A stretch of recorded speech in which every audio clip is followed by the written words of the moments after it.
अमृतानी न कौन सोच तुम्हारे। भगवान ने दूसरे अध्याय में शरीर और आत्मा का वर्णन किया है। भगवान ने कहा ये शरीर बार बार जन्म लेता है और आत्मा अजर और अमर है। हमें किसी के मरने में दुख नहीं करना चाहिए, क्योंकि यदि मौत ना होती जीवन में तो हर व्यक्ति के अंदर हमेशा ये भय बना रहता कि पता नहीं अब मेरा भविष्य क्या होगा, कितने दिन तक जिएंगे, हाथ पैर चलेंगे कि नहीं चलेंगे, कोई खाने को देगा कि नहीं देगा।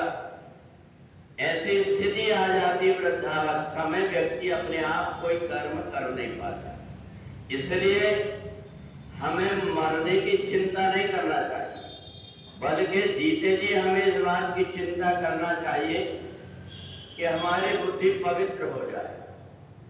परंतु व्यक्ति धन कमाने के लोभ में जो पाप कर्म करता है, उस पाप के कारण उसको उसका कई जन्मों तक फल भोगना पड़ता है।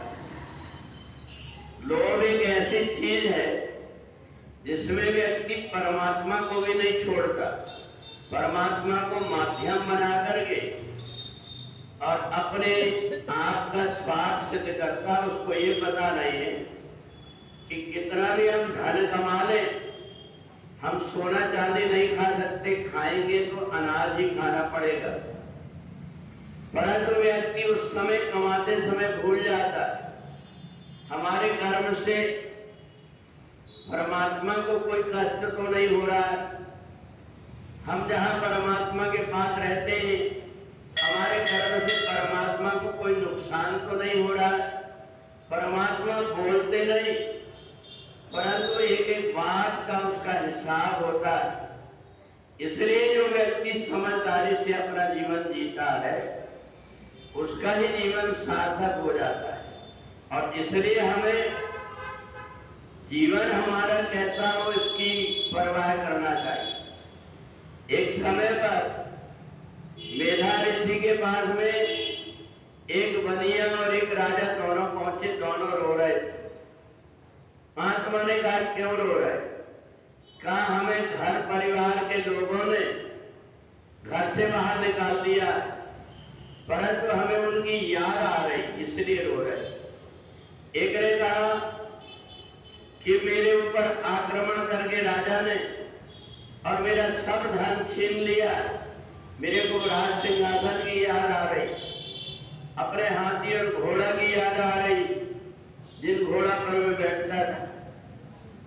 महात्मा जी ने कहा कि देखो ये जीवन का शाश्वत नियम है, आज जो है कल वो समय नहीं रहेगा।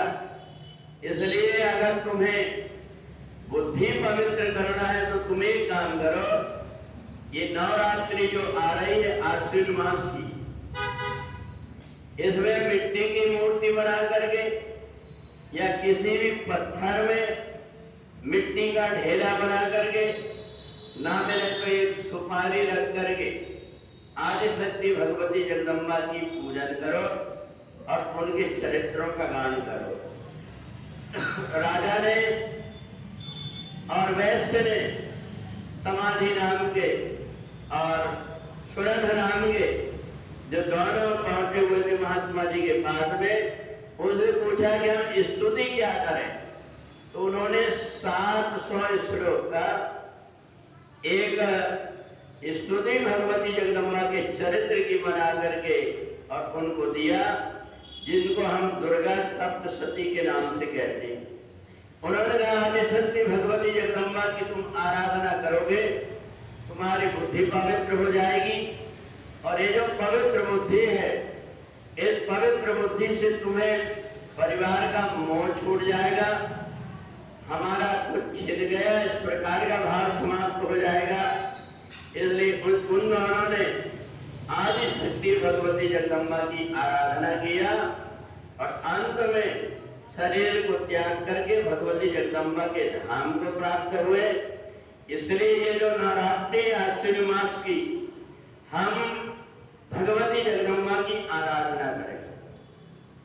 पर आराधना करते समय इस बात का ध्यान रखें कि हमारे शरीर का सामर्थ्य कैसा है, और नहीं तो उपवास के नाम से अगर व्यक्ति गिर करके रख ले तो नवरात्रि में 100 प्रकार का खाना जो पूरे साल नहीं खा पाता वो सब खाता है और कहता है बार बार कि मैं उपवास। इसलिए अपने शरीर की सामर्थ्य को ध्यान रख करके केवल उपवास में अगर खाने की चीज है तो 3 चीजें हैं, कई आहार, साग, फल, कंदा। इसके अलावा हम जितने भी भगर और साबुदाना खाते हैं ये सब हम